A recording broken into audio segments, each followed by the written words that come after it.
제가 또 그 예수의 그 손길이 우리를 그냥 내버려두는 것이 아니라 의도적으로 우리를 끄집어낸다 이렇게 말씀드리는 것이죠.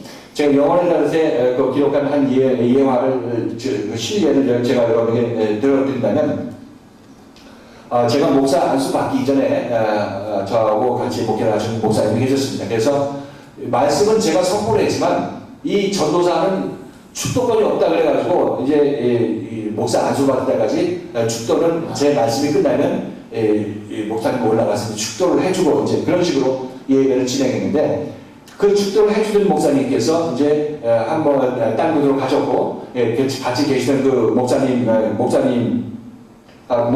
이제 그분이 이제 그분이 축도를 하면 해야 되는 그런 상황이었었는데, 제 생각에 어떤 생각이 드냐면, 내가 전도사를 아직 목사를 안수는 안 받았지만 뭐 말씀 다 증거하고 뭐 축도 아니라도 축도에 해당되는 성경 말씀 읽고 하면 되지 않겠느냐 이런 생각도 들었습니다. 그래서 저는 생각할 때 이거 하나님께 기도하고 내가 한번 해보면 그렇게 정했습니다. 목사님께서 올라가서 축도하십시오. 저는 말씀만 전하고 내려오겠습니다. 이렇게 그렇게 다음날 가서 얘기를 하려고 이렇게 준비하고 있었던 것이죠. 근데 제 동생이 이제 그 사실을 알고 저한테 한 얘기가 뭐냐면, 그거 이제 형이 말씀 전하고 하니까 형이 축도를 해도 되지 않습니까? 축도를 해도 축도할 자격이 충분히 있는데 그걸 또 이제 예배 시간에 노래랑 내내 하십니까? 이렇게 저한테 그 얘기를 하는 겁니다. 그래서 저는 이 얘기를 들었을 때 제가 기존에 내가 안 하기로 마음을 결정했는데, 동생이 이 얘기를 하니까 제 마음속에서 어떤 생각이 드냐면, 그럴까? 그것도 뭐 나쁘지 않겠냐 이런 마음이 딱 들었던 것이죠.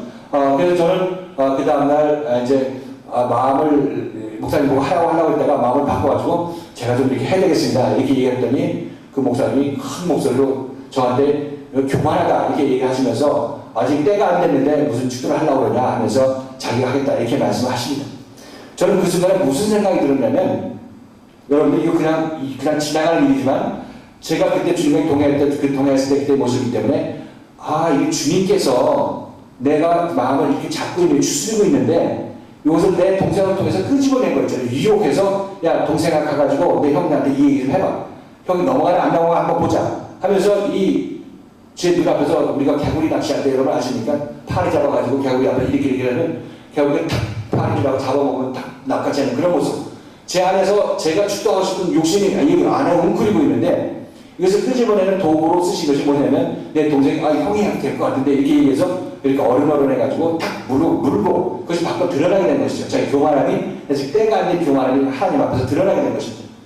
그래서 이때 저의 모습은 저의 생각은 하나님 주님도 너무하시지 이렇게 막 실족하면서 이렇게 아픈 마음을 이렇게 하게 하시나 이렇게 주님께 원망도 했지만, 그러나 한편으로는 저는 그런 분이 주님이시고 그런 분이 나를 고쳐주시는 그런 분인지 알기 때문에 마음이 시리고 속상했지만, 그렇지 이런 하나님을 만난다는 것이 쉬운 일이 아니지. 정말 하나님께서 얼마나 바쁘신 분인데 나에게 정말 동생을 통해서 내 마음속에 있는 그 교만을 끄집어낼 수 있겠는가 생각한다면, 이런 주님을 만난다는 것이 여러분이 그 영광이 얼마나 큰지 모릅니다. 사실 제가 지금 여러분에게 이 시간을 통해서 말씀드리고 싶었던 얘기는 바로 이런 주님을, 이런 예수님을 만나시라고 여러분에게 말씀드린 겁니다. 지금 제가 그동안 너 교만하다, 교만은 패망의 선봉이다 이런 성경 말씀 듣고 저 자신을 낮추려고 얼마나 노력했습니까? 예수님을 만나기 이전에는 저는 노력을 했습니다. 그러나 이것을 저는 고치지 못했습니다.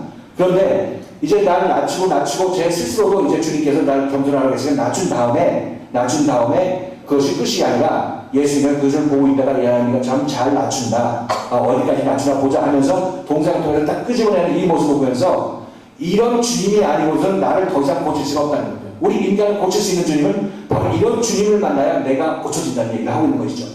지금 제가 여러분에게 드리는 말씀이 예수가 누구신가? 2000년 전에 베드로를 고쳤던 예수님은 그때 예수님이 부활승천으로 올라가셨습니다. 그 예수님 나에게 지금 영향을 못 끼십니다. 미래에 오실 예수 구름 타고 와서 내가 열심히 일하면 상급 주는 예수, 그 예수 나를 못 고쳐요. 내가 내 자신을 고친 것이, 내가 지금 열심히 일하는 것이, 내 혼자 일하는 것이 언제 예수가 나를 고칩니까? 고치지 않은 상태에서 일만 잔뜩 해갖고 하나님 앞에 갖고 가려고 하는 것이 우리 지금 상식인 것입니다. 예수 믿는 상식인 것이죠. 그런데 예수 믿으려면, 제대로 예수 믿으려면 바로 이런 예수를 만나야 된다는 겁니다. 삶 속에서 여러분 자신을 드러내고, 야 네가 혈육이 진짜 봐라. 연극에서 우리가 보여주겠던 것이 뭡니까? 네가 자식에 대해서 참았느냐? 맡겼느냐? 하면서 자식이 그날따라 국가도 더 못하게 되는 그런 상황을 조성함으로 말미암아 주님께서 이 부모의 마음을 보게 되는 것이죠. 야, 네가 네 자식을 나한테 맡겼다고? 야, 한번 봐라. 하면서 탁 끄집어내는 그런 모습이라는 얘기를 하고 있는 것이죠. 지금 주님을 체험하게 된 분들은, 예수님을 살아계신 예수님을 체험하신 분들은 바로 이렇게 자기 자신을 고치고 있는 그 예수의 손길에 대해서 동의를 하실 것입니다. 그래서 이분도 아까 영국에서 본 그분도 2번씩이나 그 집사님을 만나게, 자기가 어렵게 생각한 집사님을 성주될 때마다 만나게 된 것도 이것이 바로 하나님의 손길, 주님의 하나님의 손길이라고 해도 여기서는 예수의 손길이야. 나에게 나타나서 나를 움직이시는 예수의 손길이라는 것을 우리는 분명히 알아야 될 것입니다. 자, 이렇게 봤을 때 우리들이 알고 있는 그 예수님이라는 그분은 너무나 그동안 관념적이었다. 그렇죠? 우리가 소위 말해서 예수님을 2000년 전의 예수, 성경 속에 있는 예수하고 지금 여러 가지 제가 여러분들에게 말씀드린 바와 같이 이 전도자 축도 문제를 가지고 주님께서 끄집어내는 이런 내 안에 있는 그 교만함을 끄집어내는 이런 것들을 여러분께 체험하신다면 이것이 바로 내가 고쳐가는 과정이구나. 이것을 알 수가 있습니다. 제가 여러분 봤을 때 예수 제대로 만난 분들은 이런 세월이 분명히 있습니다. 분명히 있어야 되게 되는 것이고 이래야 내가 사람이 변화가 되게 되는 것이죠. 이것이 바로 마태, 마가, 누가복음 동안에 일어날 그런 모습들이었 것이고 이런 일들이 비일비재하게 일어난다. 그래서 주님의 손길을 보면 이 손길이 주님께서 내 어떤 돈을 좋아하는 그것을 좋아하고 돈에 손을 뻗쳤을 때 탁 때리는 그런 느낌을 받을 수 있는 그런 분들이라면 주님을 만나게 된 그런 모습인 것이죠. 그래서 저도 아직은 목회를 하기 전에 커피물을 이렇게 따르러 이렇게 커피컵을 이렇게 가져가다가 물 딱 뜨거운 물 나오는 데 있잖아요. 그거 가져가고 예쁜 여자 쳐다보면서 이렇게 하다 보면 그 뜨거운 물을 그냥 흘러내리게 하면서 주님께서 야, 너 좀 어디다 정신 팔고 있느냐? 이 말씀을 하시는 그런 주님을 이런 체험적으로 알 수가 있었습니다. 그렇죠? 예쁜 여자 쳐다보지 말라는 뜨거워가지고 놓쳤는데 이것은 당연한 현상이지만 이 안에서 이 주님을 느낄 수 있는 사람은 영적인 체험이 있는 분이 이것을 알 수가 있습니다. 그래서 애들을 한마디 하는 것에서 그 주님의 목소리가 들려온다는 겁니다. 이것이 바로 하나님을 주님을 만나는 그런 사람인 것이고 지금 이 시대에 여기서 주님을 만나는 사람들의 모습이라는 것입니다. 그렇죠? 이런 주님을 만나게 됐을 때 여러분들은 안 고칠 수가 없어요. 제가 무르침명의 성경에서 1권에서 새벽기도 나갈 때 남자가 새벽기도 나갈 때 목사님 새벽기도 나가야 되겠지만 그때는 남자가 새벽기도 아직 목회도 안 할 때니까 새벽기도 나간다는 것은 있을 수도 없는 것이죠. 제 역사상 그건 원치도 아니하고 새벽기도 안 해도 미국 목사님들은 훌륭하게 잘만 목회 잘한다 이렇게 해가지고 새벽기도를 꿈에도 안 꿨던 것인데 그때 주님께서 아침에 세수할 때 새벽기도 나가라는 그런 말씀을 마음속에 주시고 따라가서 좀 하다가 이 말씀을 받고 조금 하다가 순종하다가 처음에는 하나님께서 이런 말씀을 주셨다. 정말 나를 사랑하시네. 새벽기도까지 나가라고 하시면서 그래서 따라 나가다가 어떻게 됩니까? 가다가 좀 힘들죠. 힘들면은 어떤 얘기가 들으려면 새벽기도 할 필요 없습니다. 우리가 예수를 믿는데 자기 마음이 중요한 것이지 꼭 새벽에 일어나서 가서 기도할 필요가 없습니다. 그런 책을 읽게 되게 되는 것이고 그런 책에 미혹돼가지고 맞아 주님은 나에게 새벽기도 하는 거 원치 않으셔. 내가 고생하는 거 주님이 하늘에 계신 주님이 무슨 상관이 있다고 이렇게 원하시겠어 하면서 이제 그냥 안 자고 누워있을 때 안 자고 누워있게 되면 하나님께서 주님께서 이것을 보시고 영적으로 어떤 삐그덕거림을 허락해 주심으로 말미암아 저에게 하시는 말씀이 네가 왜 새벽기도 내가 나가라고 했을 때 기쁜 마음으로 받다가 왜 힘드니까 도중에 포기하느냐. 네가 그렇게 포기하게 되면 너는 하나님께 쓰임을 받을 수 없는 것이고 내 말에 순종하는 것이 아니라 이렇게 그런 말씀을 저에게 말씀하신 겁니다. 그래서 저는 누가 어떤 목사님이 새벽기도 나가라고 해도 저는 몇 번 나가다 못 나갑니다. 그런데 하나님께서 살아계신 하나님께서 그렇게 새벽기도 나가라고 하니까 저는 정말 눈물을 흘리면서 나갔습니다. 제가 불광동에 살 때 그 밑에 은광교회 장로교회에 있었는데 장로교회 그 새벽기도 나갔었는데 갔다 오다가 저는 어떤 느낌을 받았냐면 아니 이 기도를 목사님이 사람이 하는 것도 아니고 다른 어떤 분이 하는 것도 아니고 하나님께서 하라고 하는데 이거 도대체 하루 이틀 나가서 끝나는 것도 아니고 평생 하라고 말씀하시는데 난 신세 조졌다고 생각하면서 근데 솔직히 울었습니다. 나는 악한 신에 걸려가지고 나만 이렇게 고생하는 줄 알고 나만 붙잡고 새벽에도 안 나간다고 얘기를 하냐고 정말 눈물을 흘렸다는 그런 고백을 제가 여기 간증을 썼는데 이건 사실입니다. 그래서 이런 분이 나를 고치셔야 여러분들이 고쳐지는 것이지 누가 여러분을 고치겠습니까? 여러분의 부모님이 이렇게 고치겠습니까? 아니면 대통령이 여러분을 이렇게 고치겠습니까? 아니면 교육 제대로 받으면 이렇게 고치면 받겠습니까? 이게 우리가 죄인이라는 것은 우리가 생각하는 방식, 모든 방식이 죄인이고 시스템 자체가 죄인이기 때문에 예수님께서 이렇게 손대지 않으면 우리가 고칠 수가 없어요. 고치지 않고 계속 겉만 닦고 말씀 외우고 남한테 뭐 어떻게 해야 되고 이렇게 해봤자 여러분 속은 더러운 대로 그대로 있게 되는 것이고 겉만 닦는 것밖에 불가능한 겁니다. 그래서 예수님께서 하신 말씀이 너희 속을 먼저 깨끗이 하면 겉은 깨끗해질 것이다. 얘기를 하고 있는 겁니다. 드디어. 말씀이 속이 깨끗해진다는 얘기가 뭡니까? 예수님께서 지금 이렇게 살아계셔서 내 삶 속에 들어오셔서 나의 혈기나 직장이나 세상 것을 붙잡고 있는 것, 자식을 붙잡고 있는 것, 돈을 붙잡고 있는 것, 이것을 딱 끊게 하신 거 말미암아 우리가 하나님 앞에 바로 설 수 있는 그런 사람, 하나님만 보고 살 수 있는 사람으로 만들었을 때 우리는 속이 깨끗해진 사람으로 변화되게 되는 것이죠. 속이 깨끗하게 변화되어서 이때 우리들은 하나님께 영광을 돌릴 수 있는 사람이 되고 이때 영광을 돌린다는 것은 이 안에 있는 영광이 흘러나가는 겁니다. 그러니까 속이 깨끗해지니까 겉이 어떻게 됩니까? 깨끗해지게 되는 것이죠. 속이 사랑으로, 예수님의 사랑으로 더러운 것들 다 제거하고 예수님의 사랑으로 성령으로 차가 되니까 여기서 나가는 것이 뭡니까? 사랑이 나갈 수밖에 없는 겁니다. 그러니까 안이 깨끗해진다는 얘기가 예수님께서 하신 말씀이 내가 손 닦느라고 시간 보내지 말고 너희 안을 깨끗이 하라고 얘기를 하고 있는 것이죠. 예수님께서 제 바리새인과 서기관들에게 안을 깨끗이 하면 여기 내 마음속에서 결국 사랑이 흘러나갈 것이다. 그러면 겉도 나오는 행실도 깨끗해질 것이다. 이렇게 여러분에게 말씀드릴 바가 있습니다. 그래서 저는 예수님께서 성경에서 전체에서 우리 인간을 그릇으로 비유한다 이렇게 말씀드렸죠. 그릇의 안을 깨끗이 해서 그 안에 성령이 담기게 되면 너희가 나가는 행실들이 너희의 어떤 그 그릇의 외부인데 이것들은 깨끗한 행동이 나갈 수밖에 없다 이렇게 말씀을 드립니다. 그래서 여러분들이 생각할 때 내가 죄 짓는 행동 하나 안 하는 것에 관심을 갖지만 그러나 여러분이 관심을 가져야 될 것은 여러분 안을 예수로 말미암아 깨끗하게 씻음을 받고 그 안을 예수의 성령으로 채우는 것을 안을 깨끗게 하는 작업이다 이렇게 얘기할 수 있겠죠. 그래서 이것은 지금 예수님께서 이 땅에 오셔서 하시고 있는 2000년 동안 우리에게 말씀하시고 있는 그 내용이다 이렇게 여러분에게 말씀을 드리는 것이죠. 이것이 마태, 마가, 누가복음 동안 진행되는 그런 일인 것입니다. 그래서 여러분들이 주님을 만나는 것은 뭐 크게 사명자나 또 누구? 목사님이나 전도사님이나 뭐 은사 받은 사람이나 이렇게 주님을 만나는 것이지 나는 그들의 얘기만 듣고 그냥 쫓아가면 돼 이렇게 생각하지만 여러분 개개인별로 다 주님을 만나야 됩니다.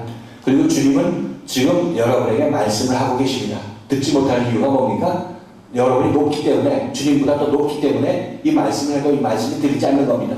여러분이 낮춰지고 탐정 체험을 했을 때 비로소 이 주님의 말씀이 들리기 시작하는 것이죠.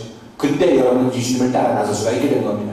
그래서 지금 여러분들이 낮춰졌느냐 안 낮춰졌느냐 그건 뭐죠? 어떻게 하느냐? 여러분들이 이 말씀을 받고 순종해 나가서 온전히 잘 따라 나서느냐 따라 나서지 못하느냐가 여러분들이 세상에서 지쳤느냐 안 지쳤느냐 결정이 되는 겁니다. 그러니까 예수님께서 야 너 이리 와 내가 하나님 나라 널 인도할게 하면서 이끌어 가실 때 아멘하고 따라가고 잘 순종을 따라가는 사람들은 세상에 지친 사람 그러지 못하는 사람은 아직 세상에서 채울 때가 있는 사람들이다 이렇게 여러분에게 말씀을 드립니다. 자 그래서 지금 예수님께서 우리에게 말씀하실 때 자 마태복음 10장 34절 38절까지 같이 한번 이 말씀을 읽어보십니다. 우리 시간 좀 한번 보면서 이 말씀 같이 한번 살펴보도록 합니다. 길지 않으니까 한 목소리로 한번 합독해 보십니다. 시작. 내가 세상에 하나님으로 생각하지 말라. 하나님이 아니요 공주로 만들라. 내가 오고서 사랑의 아비와 딸의 영이마 내가 시험이와 허락하지 않으니 사람이 없어가 자기 자신이라. 아니나 오늘 나보다 사랑하는 자는 내게 하지 아니하고 아니나 나를 나보다 사랑하는 자는 내게 하지 아니하고 또 자기 십자가를 지고 나를 주지 않는 자도 내게 하지 아니하니라. 예, 거기까지로 보십니다. 여기서 내가 세상에 화평을 주러 온 줄로 생각하지 말라. 화평이 아니요 검을 주러 왔노라 이렇게 얘기를 합니다. 자, 예수님께서 이 땅에 살고 있는 우리들을 건져내서 하늘로 올리기 위해서는 아까 말씀드린 대로 이 세상에 있는 것들을 끊어야 될 거 아니겠습니까? 끊어야 되겠죠? 그래서 이 끊는 과정이 예수님께서 말씀할 때 불화가 너에게 있을 것이다 얘기를 합니다. 왜냐하면 이스라엘 백성들이 이스라엘 백성들이 출애굽을 할 때 애굽에 있다가 이 홍해를 건너서 광야로 나오게 될 때 거기서 그냥 종로를 가고 있으면 불화가 없었겠죠. 모세가 들어가서 그들을 건져내려고 하니까 바로 왕과 그 둘 사이에 서로 알력이 생기게 되는 것이고 싸움이 있게 되게 되는 것을 알 수가 있을 것입니다. 이것이 바로 기존의 세상과 불화를 일으키는 그런 모습인 것이죠. 즉, 이 세상에서 저 세상으로 옮겨가려다 보니까 이 세상에서 내가 일시켜 먹던 사람들이 나가려고 하니까 어떻게 되겠습니까? 붙잡아야 되겠죠? 붙잡고 가지 못하게 말릴 수밖에 없다. 이렇게 말씀드립니다. 그래서 지금 아까 여기서 얘기한 대로 그것이 소위 말해서 화평이 아니라 거무주로 왔다. 끊어내라는 거무주로 왔다. 이렇게 얘기하고 있습니다. 지금 아까 그 연구에서 봤을 때 자식에 대해서 주님께 내어 맡기라 이렇게 얘기하는 것은 뭡니까? 자식한테 주님께 내어 맡기라는 것은 그것은 하나님께서 내가 자식을 키울 때니까 네가 애지중지하고 어떻게 쓰러지나 다빠지나 이거 붙잡고 이렇게 살지 말라는 걸 얘기를 하는 거 아니겠습니까? 지금 여러분들 생각할 때 자식이 소중하니까 이게 학교에서 늦게 들어오면 어디 누가 교양이 납치해가냐 이런 생각하느라고 여러분 인생을 제대로 살지 못하는 겁니다. 제대로 살려면 아들을 하나님께 맡기고 하나님께서 보여주시겠지 하고 맡기면서 사는 것이 가장 똑바로 사는 건 그런 모습 아니겠습니까? 그래서 우리 그 교회에서 어떤 그 유명한 권사님 계신데 이분이 그 아들이 낳을 때 1.5kg인가 이렇게 아주 좀 가냘프게 태어났는데 그 학생이 이제 초등학교를 다니고 있습니다. 초등학교 다니는데 신방 갈 때 신방 같이 갈 때 그 집에 전화를 걸어보더니 이 학생이 아직 안 온 겁니다. 안 온 건데 집에 아무도 없는데 이 초등학생이 안 와가지고 안절부절하면서 차를 세워놓고 집에 가볼까 어떨까 이렇게 하는 상황에서 제 생각에는 뭐 그렇게 근심 내면 가보십시오 이렇게 얘기하고 있었는데 그럼 당연히 안 가는데 나중에 전화를 걸어보니까 이제 나중에 놀이터 가서 놀다 들어왔다 이렇게 해서 전화를 받아서 이제 그분이 휴 이렇게 안심을 하는 그런 모습이었습니다. 저는 이것을 보면서 무엇을 느꼈냐면 지금 주님의 일로 신방을 같이 간다. 같이 가는데 신방 일을 주님 일을 하는데 이분이 주님 일을 제대로 못하게 하는 요인이 뭡니까? 자식에 대한 어떤 자기 자신 보호하는 그 보호 때문에 그런 건 아니겠어요? 그래서 이 사건 이후에 저는 그분에게 권사님에게 얘기를 했습니다. 그 자식 너무 그렇게 애지중지하고 어떻게 깨질까 어떻게 할까 이렇게 생각하지 마시고 주님께 맡기셔서 자식에게 줄 건 주시고 자식 스스로 판단하게 하시고 그 다음에는 주님께 맡기라. 여러분은 모든 사람에게 동일하게 여러분에게 전하는 말씀입니다. 자식이 내 것이라고 해서 여러분 것을 키우려고 하지 마십시오. 하나님께서 원치 아니하시는 것이고 예수님께서 그런 여러분을 보시면 분명히 지적하셔서 그를 독립적으로 놔두라 이렇게 얘기를 하고 있는 것이죠. 그래서 그분에게 그렇게 얘기했더니 맞아 성경 말씀에도 예수님께서 이 말씀하셨고 부모 형제를 독립하라고 떨어뜨리고 끊으라고 말씀하셨고 나도 그렇게 해야지 하면서 그렇게 하려고 노력을 했습니다. 노력을 하고 나름대로 한 2, 3개월 동안 그렇지 아들에게 먹을 것을 줄 때도 따뜻한 마음을 좀 빼놓고 이렇게 주고 이렇게 해서 하긴 했는데 그렇게 하다 보니까 어떤 생각이 드냐면 야 그동안 내가 너무 자식에 대해서 너무 소홀히 했네. 오늘 앞으로 내가 좀 먹을 것 좀 맛있는 것 좀 해주고 좀 잘 좀 해줘야 되겠다 이렇게 마음을 먹었다는 것이죠. 그 당일날 이 아들은 어떤 사고가 일어나냐면 피자치 오토바이 쳐가지고 다리가 골절돼 있어요. 다리가 골절돼 있어요. 그래서 저 사람이 느낀 게 뭐냐면 야 내가 자식에 대해서 이렇게 손을 번치고 어떻게 좀 해보려고 하니까 자식이 딱 오토바이 사고가 나면서 다리가 골절돼서 이제 정형외과로 입원했는데 이것을 보면서 본인이 깨닫는 게 뭐냐면 주님께 내가 맡긴다고 하면서 내가 되찾아내려고 하다 보니까 하나님께서 이런 사고가 일어나게 해주셨구나 하는 것을 깨닫게 되면서 정말 하나님께서 보호해주지 아니하시면 정말 다리가 오늘이라도 부러질 수 있는 그런 건데 네가 그렇게 애지중지한다고 해서 이것이 네 자식이 제대로 지켜질 것 같으냐 이것을 권사님께 묻는 것이다 이렇게 본인이 깨닫게 되게 되는 것이죠. 제가 여러분에게 말씀드렸다시피 우리가 이런 하나님께서 우리에게 주어주시는 모든 일들은 이 세상 위에서 일어난 일이기 때문에 여기서 하나님의 손길을 모르면 그냥 모르는 겁니다. 그냥 오독에 잡고 그냥 단순하게 일어난 것으로 알고 있겠죠. 그러나 계속해서 주님께서 추적해 나가는 그 과정을 보면은 이 권사님이 자식에 대해서 너무 집착하기 때문에 너무 애지중지하기 때문에 하나님 일을 할 수 없고 자기 자신 인생도 제대로 살 수 없구나 생각하셔서 어떻게 됩니까? 고치기 시작하시는 것이죠. 고치기 시작해서 그런 네가 아들에게 집착한 모습이 군데군데 막 드러나는 것을 우리가 알 수가 있게 되는 것이고, 그분도 그때 회개하고 주님께 맡겨야지 이렇게 되면서 더욱더 주님께 맡기는 그런 마음을, 자식과의 어떤 그 딱 샴 싸움으로 붙어있는 것을 어떻게 합니까? 여러분이 샴으로 붙어있으면 이게 못 사는 겁니다. 여러분들이 어떻게 이 자식과 부모 아니면 남편과 아내 이 샴으로 붙어있으면 둘 다 거동이 불편한 겁니다. 샴으로 붙어있으면. 예수님께서 이걸 띄기를 원하는 거죠. 띄어서 독립적으로 또 하나가 다 되어서 보는 그런 관계를 유지하라. 이것이 바로 여러분의 자신의 모습, 참된 모습을 찾는 것이고, 예수에서 여러분들이 변화해가는 과정에서 깊을까 부닥치게 되는 그런 한 과정이라 이렇게 말씀을 드립니다. 그래서 이 붙어있으면 샴싸움들은 우리 이 의학에서도 수술하죠. 둘이 그렇게 붙어 다니면 같이 난 밥 먹고 싶은데 어떤 사람은 화장실 가야 되면 이 둘이 어떻게 동시에 갈 수가 없기 때문에 분리시키는 것이 합당하다 얘기할 수 있겠죠. 그래서 지금 영적으로 우리는 자식과 하나 되고 남편과 하나 되고 부부가 하나 되고 물질과 하나 되고 이런 것들을 예수님은 거부로 다 잘라냅니다. 다 잘라내는 것이죠. 그리고 그 간증도 그 사건이 일어났을 때 이걸 생각할 때 내가 요즘은 자식에 대해서 되찾아오려고 하니까 하나님께서 딱 이렇게 이 사건을 일어나게 하심으로 말미암아 정말 하나님께서 나에게 그 메시지를 보내주셔서 하나님 온전히 맡기라 이런 생각을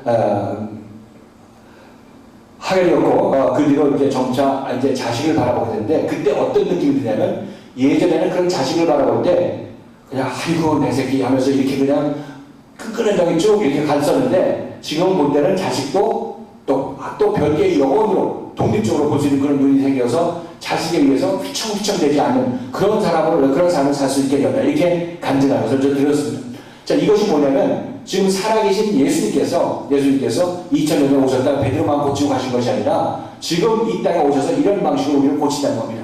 자, 그러므로 지금 제가 여러분에게 전하는 이 예수는 나름대로 지친 삶에서 만나는 예수인 것이고, 이 예수가 바로 지금 나를 고쳐야 되는데 이 예수가 바로 나를 고치는 참 예수라고 이렇게 여러분에게 이렇게 표현하고 있는 것입니다.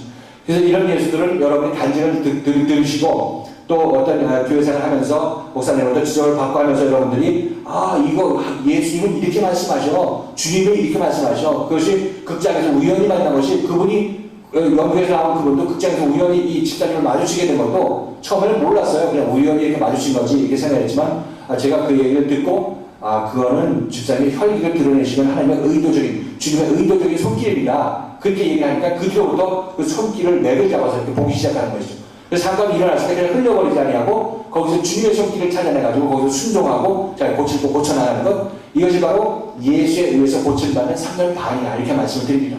아까 말씀드렸지만 우리가 예수에서 고침받는다는 것이 그냥 관념적으로 좋은 말씀 서로 사랑하라면 저는 주님 제가 사랑하지 못했습니다.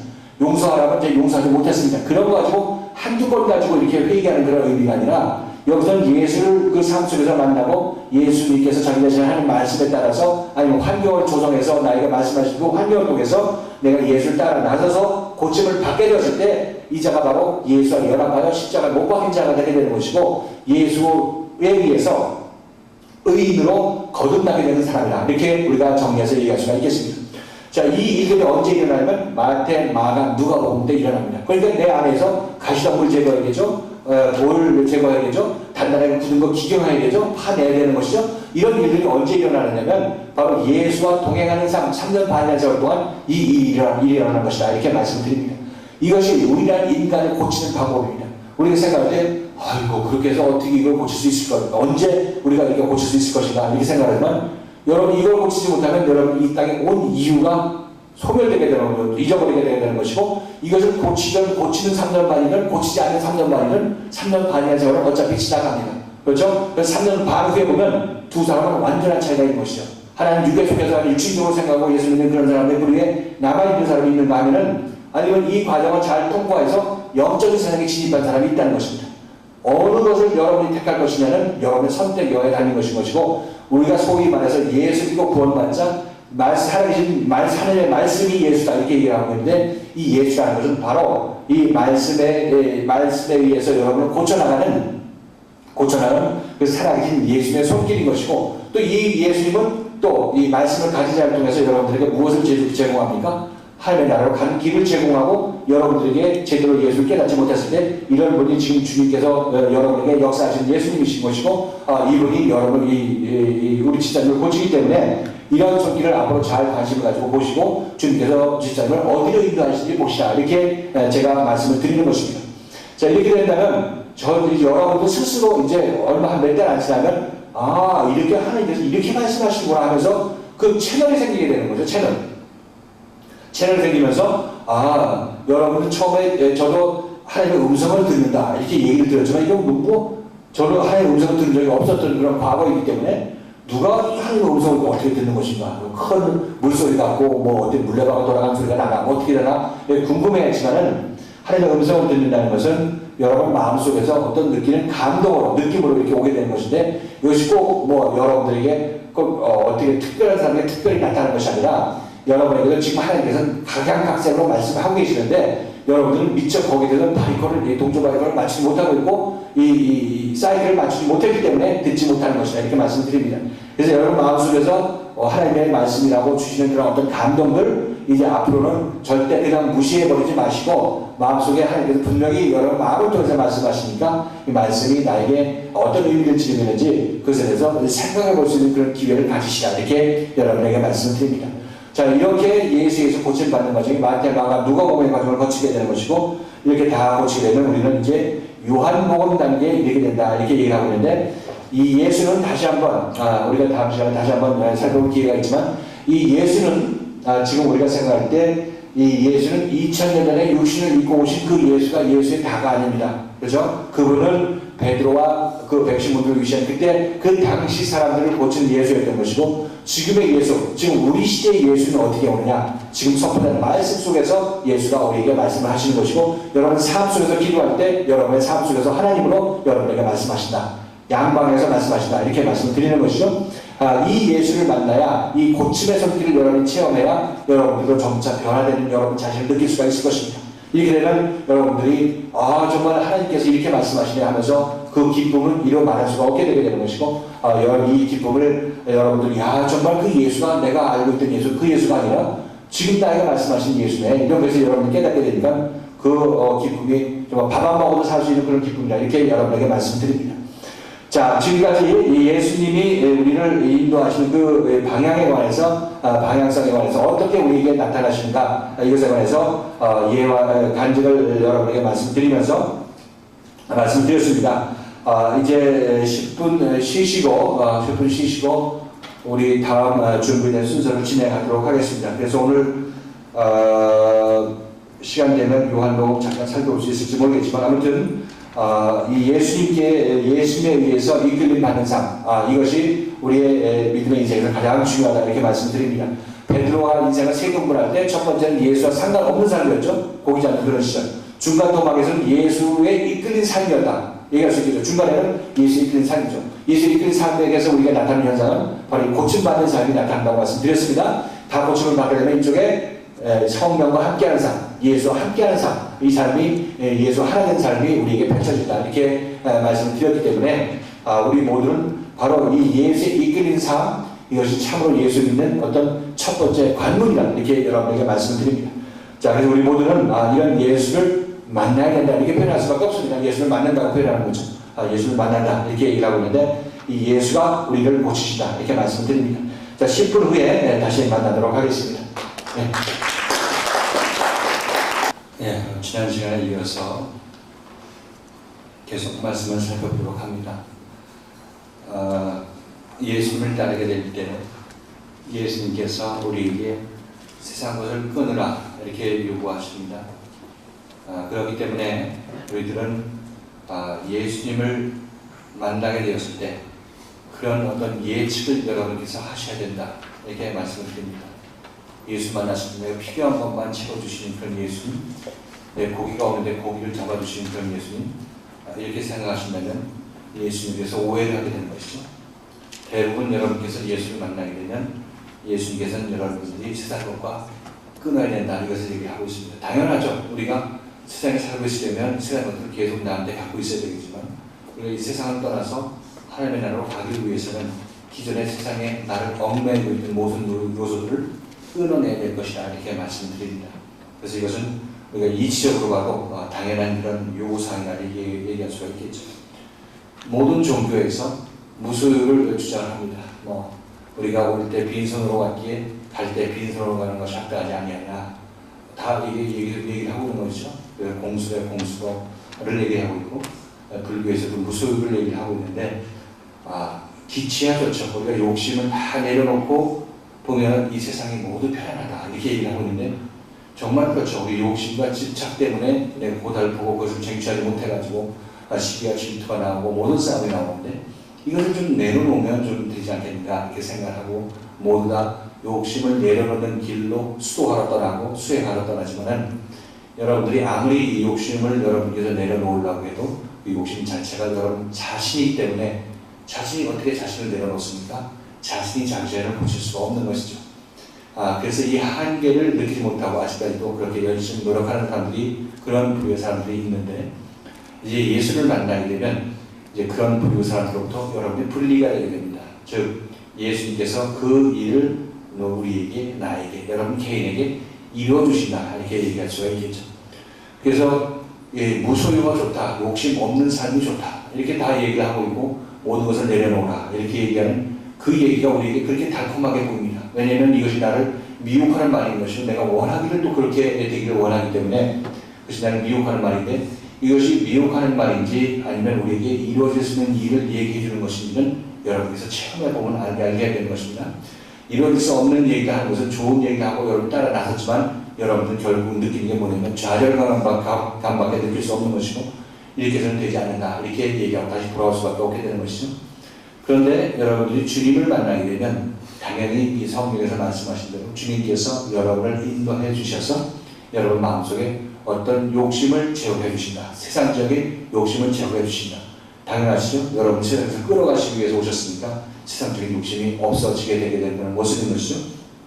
이것이 바로 여러분들에게 말씀드린 대로 하나님께서 예수를 통해서 나를 고치는 그런 것이고, 기독교가 아니면 예수가 아니면 성경이 진리라고 얘기를 하고 있는 것은, 기독교라고 하면 또 의미의 약간 차이는 있지만은 성경을 또는 예수님을 진리라고 하는 이유가 바로 여기에 있는 것이고, 우리를 다시 잃어버렸던 하나님을 다시 찾게 해주는 것이 우리가 진리를 찾는 겁니다.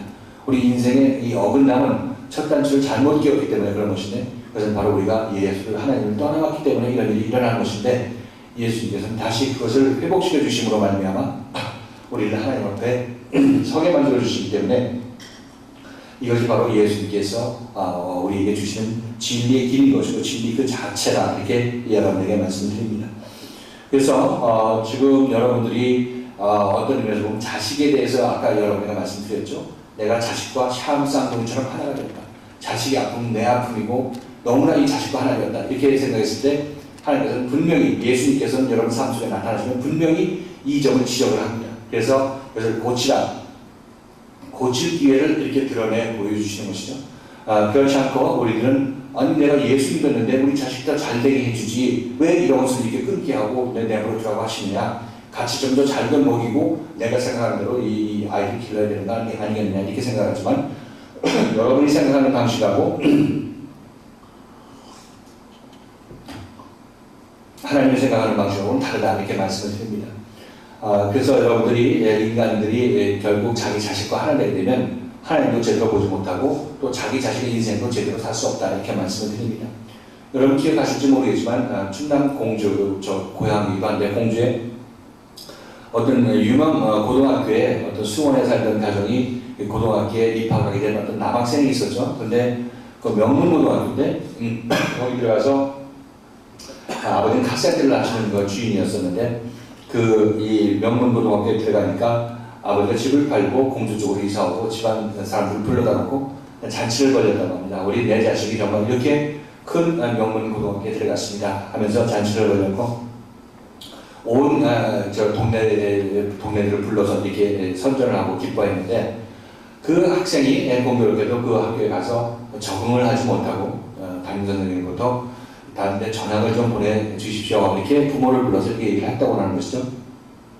얘가 적응하지 못하고 성적도 좋지 않으니까 여기서 계속 공부하는 게 의미가 없겠습니다 이렇게 얘기를 하니까, 이 아버지는 그 얘기를 듣고 정말 너는 내 인생의 반이었는데, 내 인생의 반이다 이렇게 얘기합니다. 내가 너를 위해서 정말 내 인생의 모든 것을 투자하고 정말 내가 돈을 버는 것도 너를 위해서 벌었었는데 내가 이렇게 되는 이게 말이 되는 것이냐 생각하면서 그 가족을 다 불러다 놓고 차 안에다 불러다 놓고 지금 이 차에 휘발유를 뿌리고 불을 지를 건데 여기서 살기를 원하는 자는 나가라 이렇게 얘기하고 네가 네 인생의 반이었었는데 그거 정말 네가 그런 인생을 실패를 하고 나니까 나는 어떤 삶의 의미를 잃었다 이렇게 얘기하면서 휘발유를 껴고 자동차에 불을 지르려는 그런 찰나에 그때 그 차에서 나간 딸 하나하고 부인하고 남편하고 고등학생 하나 있는데 고등학생은 나가고 나머지 아버지하고 어머니하고 딸은 그 차에 앉아서 뭐라고 그러니까 불을 지르는 바람에 전부 타서 이 가족이 죽었던 그런 기사를 여러분께서 보신 기억이 있을 것입니다. 자, 이것이 무엇인가 생각해보면 여러분 생각할 때는 여러분이 내가 자식 사랑 이거와 좀 다를 것이다 이렇게 생각하지만 뭐 그게 큰 일을 안 지어서 그렇지 그 자식을 보는 그 눈은 일하고 별로 다를 것이 없습니다. 이분도 자기 자식이 잘 되기를 원했고 나의 어떤 분신으로서 잘 되기를 원했던 그런 마음을 가지고 있는데 이것이 우리가 세상을 보는 방식이고 세상을 하는 방식이기도 하다 이렇게 말씀을 드립니다. 그런데 이렇게 해서 그 자식이 우리 이 가살다준 이 사장님의 그 가족을 보면은 자식 사랑이 삐뚤어졌다 이렇게 얘기하지만 이것이 삐뚤어진 마음에서는 우리도 거기서 크게 차이가 나지 않는다 이렇게 말씀드린 이유가 우리 마음속에 각자 그런 마음이 있기 때문에 그렇다는 겁니다. 자식에 올인하고 자기 자신의 어떤 대리만족을 얻기 위해서 어떤 남편의 아니면 부인의 올인한 그런 인생을 살게 되는 것이 우리의 모습인 것이죠. 이렇게 되면 여러분들은 여러분의 인생이 그 왜곡하고 하나 된 그 사람으로 말미암아 여러분들 인생이 왜곡된다는 사실을 여러분 잘 아셔야 됩니다. 거기에 기대고 있으면 여러분 인생은 이것 때문에 제대로 된 인생을 살 수가 없는 것이죠. 눈치 봐야 되고 이것을 위해서 일해야 되고 하다 보니까 이것을 위해서 여러분 인생 전체를 투자하게 되는 그런 모습이기 때문에 여러분들은 세상에 이런 존재가 여러분에게 있어서는 안 된다 말씀을 드립니다. 그래서 이런 존재가 혹시 있으려면 이게 누구냐면 하나님이면 가능합니다. 하나님이면 가능한데 하나님 이외에 어떤 모든 것도 여러분에게 이런 작용을 해서는 안 된다. 이렇게 여러분에게 말씀을 드리는 것이죠. 그래서 이 사람이 여러분이 생각할 때는 내가 너와 친하니까 내가 너 때문에 살고 뭐 나는 너만 바라보고 너는 나만 바라보고 이렇게 생각하지만 여러분 잘 한번 생각해 보십시오. 이렇게 되면 서로 둘 간에 어떤 계약 관계가 이루어지게 되는 것이고 나는 상대방을 계약으로 압제하고 상대방은 나를 또 압제하는 것이다. 이렇게 여러분에게 말씀드립니다. 서로가 압제하고 압제당하는 것이죠.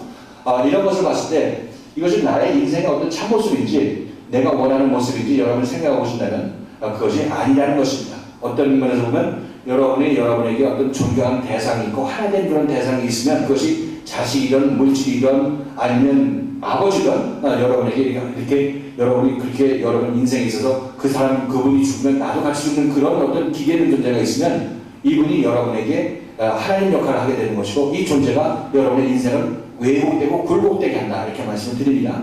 다시 한번 말씀을 드리지만 여러분에 의해서 혹시 하나라도 여러분 마음속에 이런 존재가 이 세상에 있다면 하나님께서는 예수님을 통해서 분명히 이것을 지적합니다. 너 이것 때문에 하나님을 제대로 보지 못하고 네가 인생이 피지 못하고 이렇게 굽어져 있다. 이렇게 말씀하신 것이죠. 그래서 여기서 피고 똑바로 보라 이렇게 얘기를 하고 있는 겁니다. 그래서 아까 제가 여러분에게 말씀드렸던 권사님의 그 아들에 갖는 간증도 그분이 할 때마다 뭐 교회 일을 하건 아니면 어디 직장 일을 하건 가정 일을 하건 이 아들 생각이 꽉 차 있어가지고 이 아들 때문에 전전긍긍하고 있는 그 모습이 하나님 볼 때는 네 인생을 이렇게 힘들게 사냐 이것이 아들의 얽매여서 사는 그런 것이고 아들과 하나 되어서 있는 그런 모습이기 때문에 내 인생이 참다운 모습을 보이지 않는구나 이렇게 하나님께서 말씀하시는 겁니다. 그래서 주님께서는 이런 것들을 어떤 의미에서 네가 네 자식을 사랑하는 것보다 내가 그 아들을 사랑하는 사랑이 더 크다 이렇게 말씀하시는 겁니다. 여러분 생각할 때 가족은 나의 소유물이다 이렇게 생각하지만 천만의 말씀입니다.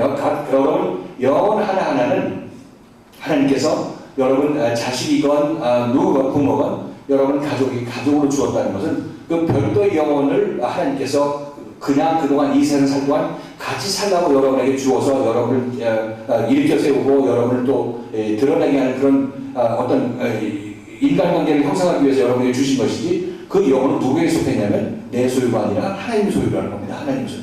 그래서 여러분의 관계는 어떤 다른 종속적인 관계가 아니라 하나님과 여러분과의 1대1의 관계다 이렇게 말씀드립니다. 여러분 자식도 물론 보는 분도 여러분 그렇게 생각하셔야 됩니다. 그래서 이건 내 새끼, 내 소유 이렇게 해서 끌고 다니면서 어떻게 하려고 하다 보면 이와 같은 이 카세트 아저씨와 같은 그런 결과를 가져올 수밖에 없게 되는 것이고, 자식이 자기의 소유가 아닌 다음에야 어떻게 그렇게 할 수가 있겠습니까? 또 자식에 대해서 그렇게 지나치게 이렇게 자기 자신 인생 전체를 투자해서 올인하는 그런 것들도 하나님께서 보기 합당하지 않다 이렇게 얘기하고 있는 것이죠. 여러분들 자식을 잘 키우기를 원한다면 하나님께 자식을 맡기는 자가 하나님께 가장 자식을 잘 키우는 방법을 배우는 것이고, 이런 자식이 하나님이 볼 때 가장 훌륭한 자식을 키워낼 수 있는 그런 일이 일어나게 된다. 그 자식으로 인하여서 하나님께서는 과연 하나님은 자식을 올바로 키우시는 분이다 이런 것을 알게 하시는 것이죠. 그래서 여러분들도 마찬가지로 다 자식 없는 사람이 없을 것입니다. 그러나 주님께서 여러분에게 지혜를 주실 때는 여러분들이 그 자식을 어떻게 키우느냐, 그것은 독립적으로 키우시라 이렇게 말씀을 드립니다. 샤브로 붙어서 하나 이렇게 되지 마시고 여러분께서 자식을 독립적으로 보시라 이렇게 말씀을 드립니다. 그래서 아까 그 권사님 얘기도 내가 이전에 자식을 볼 때 자식이 한 번 울면 내 마음 덜컹덜컹하고 이렇게 되지만 지금은 자식을 하나의 독립체로 하나의 인격으로 보게 된다는 얘기를 하고 있는 것이죠. 떨어져서 보는데 얘는 또 하나님 나름대로 하나님께서 인도하고 계시구나 하는 것을 하면서 얘가 필요한 거, 육신적으로 필요한 거 내가 부모로서 할 일을 해주고 있는 그런 것이죠. 이렇게 여러분의 자식을 키우고 여러분의 무슨 부모를 대할 때나 아니면 자식의 어떤 가정을 대할 때나 여러분들은 항상 이런 방식으로 하나님을 대해야지만이, 아니면 그 자식이나 어떤 세상 여러분의 모든 주변 환경을 대해야지만이 그때 여러분은 그것을 제대로 볼 수 있는 눈이 생깁니다.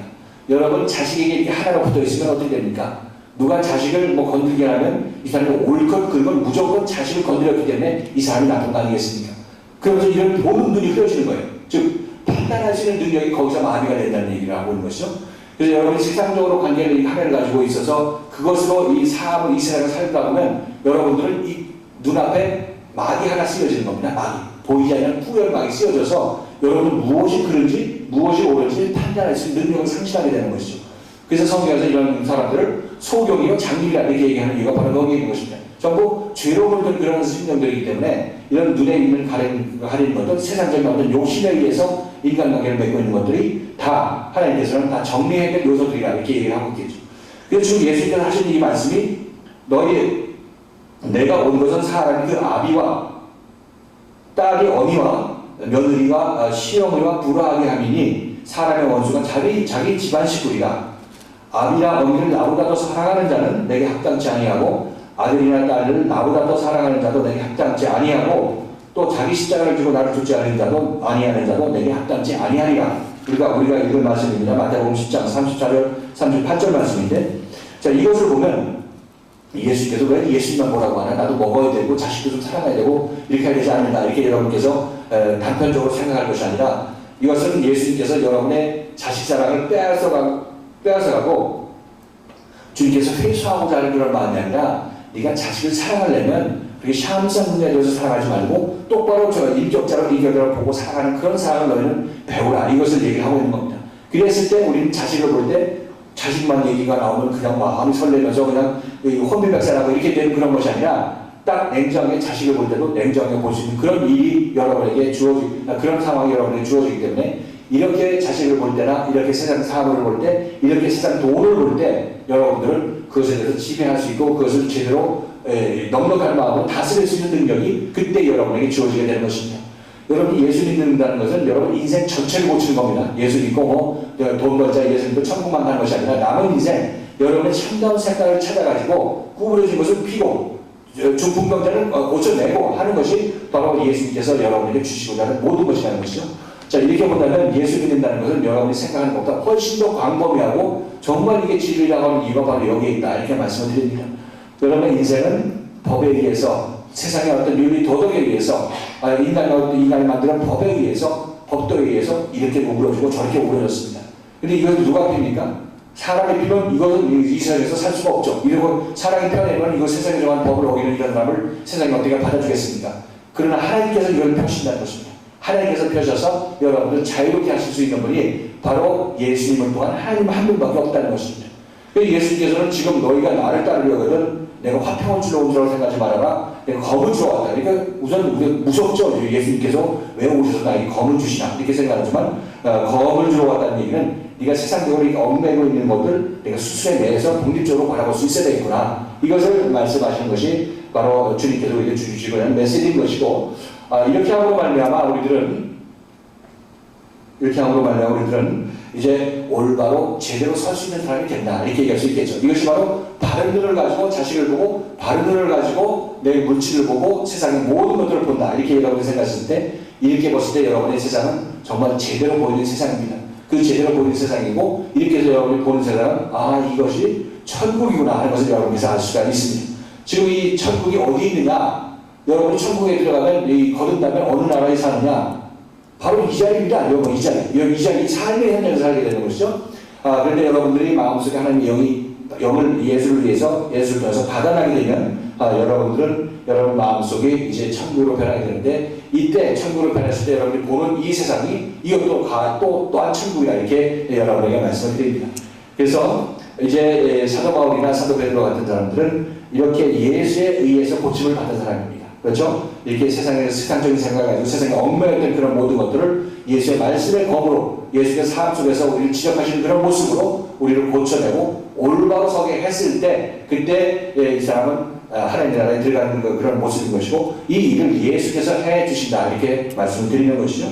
그렇기 때문에 이 과정에 있어서 때로는 어떤 결정이 있습니까? 자식에 대해서 포기한다기보다도 주님께 맡기는 그런 과정이 필요합니다. 여러분 주님께서 맡긴다는 것이 자식에 대해서 방임하는 것이 아니냐 이렇게 여러분이 생각하실지 모르겠지만, 그냥 하나님 없이 내버려두는 것은 방임하는 겁니다. 그러나 여러분께서 기도하시고 주님께서 인도해서 아들 나에게 맡기라 이렇게 말씀하셔서 여러분께서 놓아주시는 것은 그것은 방임이 아닌 것이다. 하나님을 믿고 하나님께 맡기는 그런 모습이다. 이렇게 얘기할 수 있겠죠. 둘의 차이가 바로 그것입니다.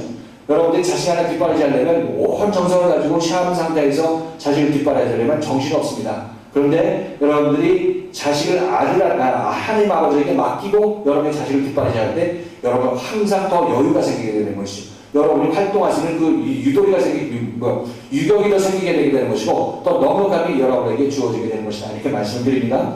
자, 이렇게 본다면 그렇게 해서 자라난 자식하고, 아니 내가 애지중지하면서 자라난 자식하고 누가 더 자식을 잘 키우느냐? 하나님께 맡긴 자식이 훨씬 더 활달하고 더 하나님의 말씀도 잘 알고 하나님께 인도함도 받고, 이래서 이 자식이 더 잘 크게 되는 것입니다. 여러분들이 그냥 애지중지해서 키운 자식들은 어떻게 됩니까? 편협하고 자기 자신만 생각하게 되는 그런 또 다른 이런 이상한 모습으로 자라게 되는데, 이런 것이 우리가 사람이 할 수 있는 어떤 한계점에서 그 일을 하게 되는 것이기 때문에 우리는 그 한계를 넘을 수 없다는 것을 알 수가 있습니다.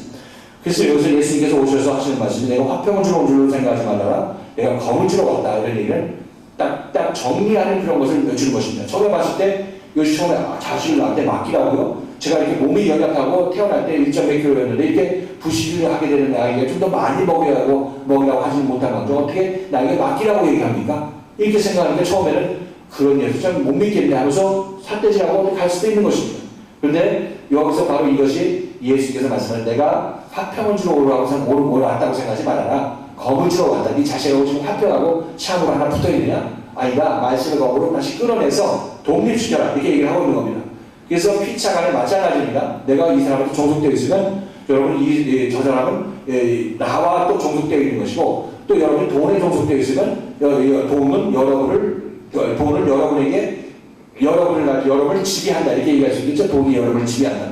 그래서 여러분이 돈에 종속되어 있으면 돈이 여러분을 지배하고, 여러분이 자식에 종속되어 있으면 자식이 여러분을 지배합니다. 인생의 의미가 바로 거기에 있는 것이죠. 그래서 여러분이 종속되면 모든 것이 여러분을 지배한다. 이렇게 여러분께서 이해를 하신다면, 과연 나를 종속시키고 있는 것이 무엇인가? 여러분 인생을 한번 생각해 보십시오. 그것이 예수라면 여러분들은 제대로 길을 찾는 것입니다. 예수님 때문에 울고 웃고, 예수님 때문에 정말 내가 인생을 살고 그런다면 여러분들은 예수님만이 모든 것이라는 것을 알고 있는 것이죠. 그래서 예수님만 붙잡고 있으면 나의 물질이나 자식이나 남편이나 가족이나 아니면 부모나 이 모든 것들이 해결된다는 그런 인식이 여러분께 있게 된다면 여러분은 제대로 길을 찾은 것이다. 이렇게 말씀을 드립니다. 그래서 예수님께서는 내가 왔는데 말씀을 내 앞에 두고 너 세상 것 찾아서 이렇게 돌아다녀? 그럼 네가 나를 좀 인정하는 것이냐? 그럼 나를 무시하는 것이냐? 이렇게 주님께서 묻고 있는 것이죠. 여러분들이 예수만 나와 함께 있다면 내가 예수님께서 나머지 다 해주신다. 이렇게 여러분 그런 믿음이 있고 그런 생각이 있다면 여러분들은 제대로 예수를 믿은 사람이 되게 되는 것이고 이것이 바로 예수님께서 원하시는 것이다. 그래서 여기서 하시는 말씀이 뭡니까? 37절 말씀. 그 얘기하는 거 아닙니까? 같이 한번 읽어보실까요? 37절. 우리가 살펴본 내용인데 같이 한번 읽겠습니다. 시작.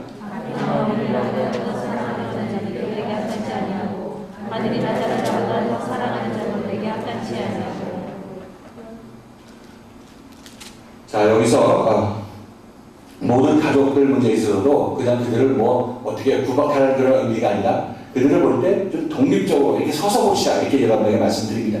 그리고 제가 이 말씀 여러분이 드리는 것은 여러분이 주님을 만나면 주님께서 이렇게 인도하시는 손길을 보게 될 것입니다. 제가 미리 말씀을 드리는 것인데 그래서 성경에 나와 있는 그런 말씀이기도 하기 때문에 여러분에게 말씀드리지만 이것은 여러분들이 세상 사고를 보는 어떤 하나님께서 인도하시고 기대돼서 미리 여러분에게 말씀하는 것이기 때문에 지금은 이게 뭔지 잘 몰라도 여러분께서 이런 사건이 일어났을 때 그때 목사님 말씀하셨던 것이 이런 측면에서 말씀하셨구나 하는 것을 알게 될 겁니다. 주님과 동행하는 사람이고 주님의 손길을 깨닫는 사람이라면 그렇다는 것이죠. 자, 이렇게 되면 여러분들은 어떻게 됩니까? 세상 것으로부터 독립해서 하늘나라로 휴거된 그런 상태에서 다시 이 세상을 살고 있는 그런 모습이기 때문에 여러분들이 자식을 볼 때도 예전처럼 이렇게 의존적으로 보지 아니하고 독립적으로 자식을 본다. 이렇게 말씀을 드립니다. 이것이 바로 부모나 세상의 물질이나 아니면 자기 자식이나 이 자식들을 그런 보는 문제에 대해서 지금 예수님께서 이 말씀을 하고 계십니다. 자, 그래서 우리들은 이 말씀을 통해서는 예수님께서 그렇게 말씀하시는구나 생각하고 여러분들이 자식 문제나 이런 것들을 볼 때 예수님께서 원하시는 방향대로 여러분들이 그 방향을 틀려고 하다 보면 예수님의 손길이 그때 보이기 시작합니다.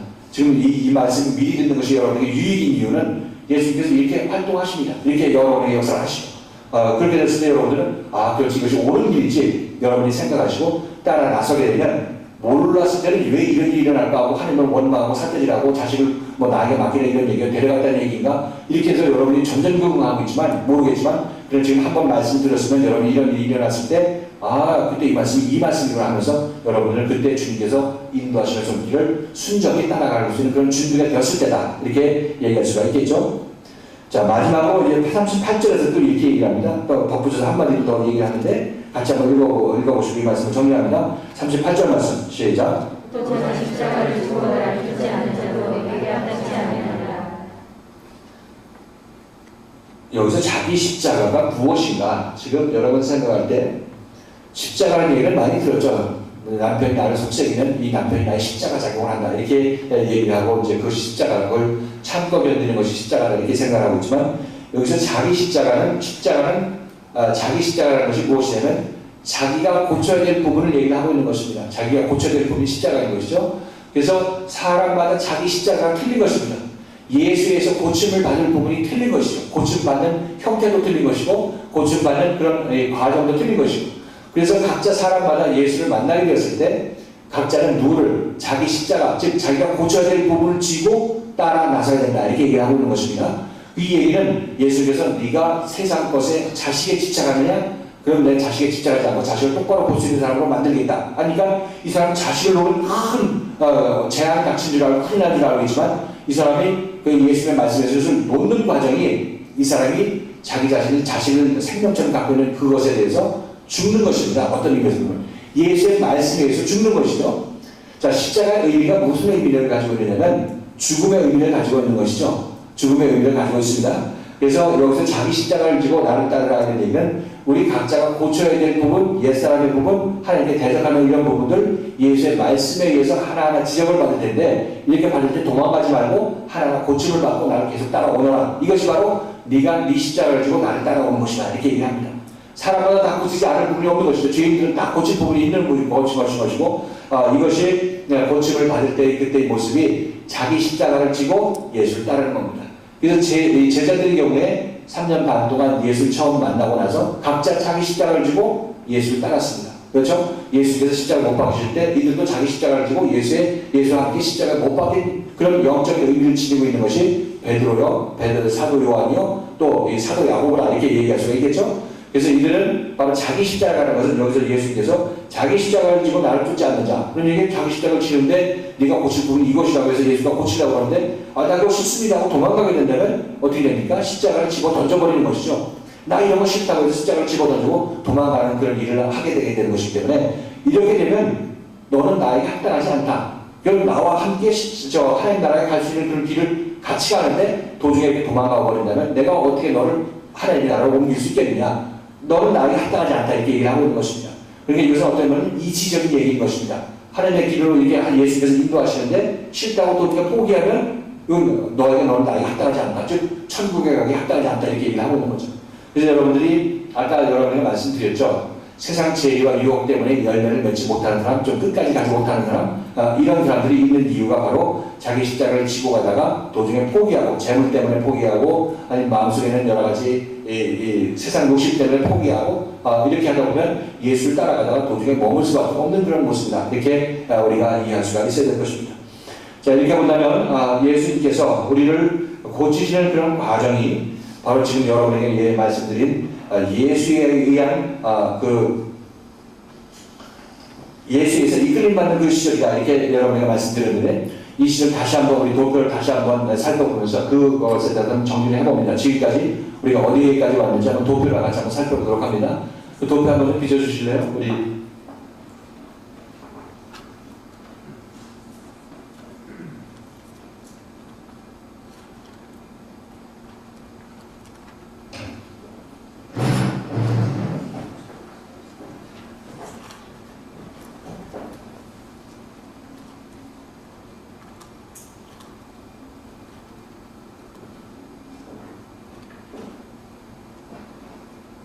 우리 인생을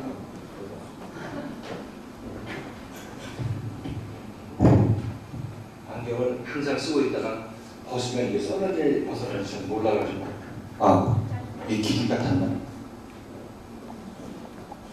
네? 아마 앞으로 해주세요.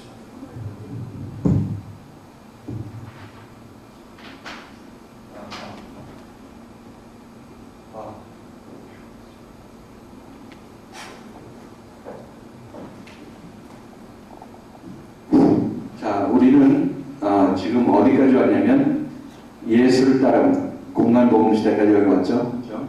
우리가 성경 배열순서에 따라서 창세기 때 에덴 동산에서 나라는 존재가 영원히 창조되었고 선악과를 먹은 다음에 출애굽했습니다. 이것이 지금 우리들 살고 있는 우리들의 모습인 것이죠.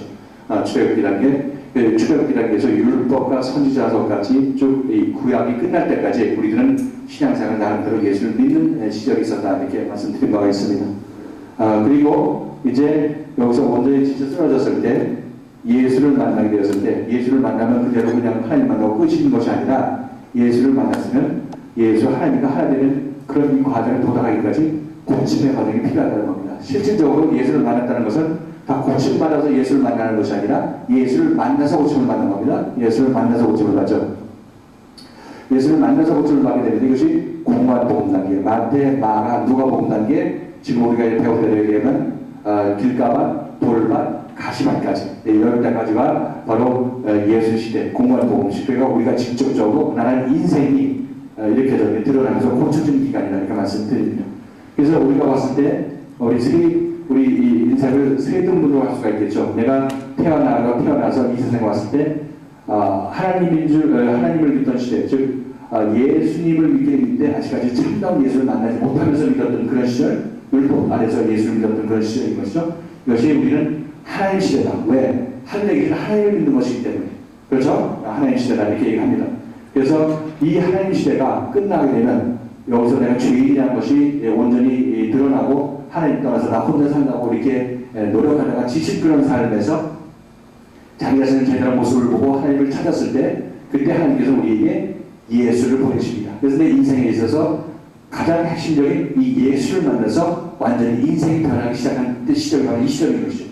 그래서 제가 여러분들 질문할 때 당신은 예수를 만났습니까? 얘기했을 때 예수 교회 나올 때 난 이미 그때 예수를 내 마음속에 영접하고 예수 믿었으니까 그때 예수 그 영접한 거 아니냐 이렇게 얘기를 하지만 그때 영접하는 것은 그것은 영접도 아니고 예수를 만난 것도 아닌 것이다 얘기할 수 있겠죠.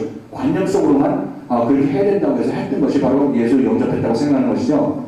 예수 영접은 언제냐면은 이때 영접이 되는 겁니다. 십자가 사건이 나중에 영접이 되는 것인데, 아무튼 예수를 제대로 영접하려면 여러분들이 이 세상에서 지치고 쓰러진 삶을 살다가 예수를 만나게 되었을 때 이때 예수를 영접했다 이렇게 얘기하면 이것도 사실상 온전한 영접이 아닙니다. 언제 영접할 수 있느냐? 예수에서 고침을 받고 여러분 마음속에 예수님께서 그리스도로 성령으로 여러분 마음속에 임하게 되었을 때 그때 비로소 여러분은 예수님이 여러분 개의 집, 여러분 마음 안으로 영접된 것이죠. 이것이 영접입니다. 역시 영접. 그래서 내가 영접하겠다고 영접하는 것이 아니라 이런 삶을 살아나서 이때까지 도달한 사람만이 영접이라는 것을 할 수가 있겠죠. 우리가 요한복음 볼 때 이 영접의 의미를 다시 한번 살펴보겠지만 영접은 여기서 나타난다는 것입니다. 여기서 자 이렇게 봤을 때 예수님을 우리가 이 인생을 살 때 하나님 시대, 율법 시대를 하나님 시대로 살다가 그 다음에 예수를 만나서 예수에서 고침을 받게 되고 그 이후에 성령 시대가 우리에게 온다 이렇게 얘기하고 있죠. 그렇죠? 그래서 우리들은 여러분이 말씀드린 대로 우리가 율법 시대에서 다 신앙생활을 온전히 잘하고 하나님의 땅에 푹 그 율법 시대 신앙생활에 푹 잠겨서 지치게 된다면 이것이 여러분들은 하나님 시대, 하나님의 이름으로 푹 잠겼다 이렇게 얘기를 하고 있죠. 하나님 이름으로 푹 잠겼고 이 시대를 온전히 끝낸다. 이것이 바로 아버지의 이름으로 침례를 받는 겁니다. 아버지의 이름으로 푹 잠겨서 이 시대를 여러분께서 무사히 잘 끝냈다. 이렇게 생각했을 때 여러분들은 아버지의 이름으로 침례를 받는 것이다. 이렇게 얘기할 수 있겠죠?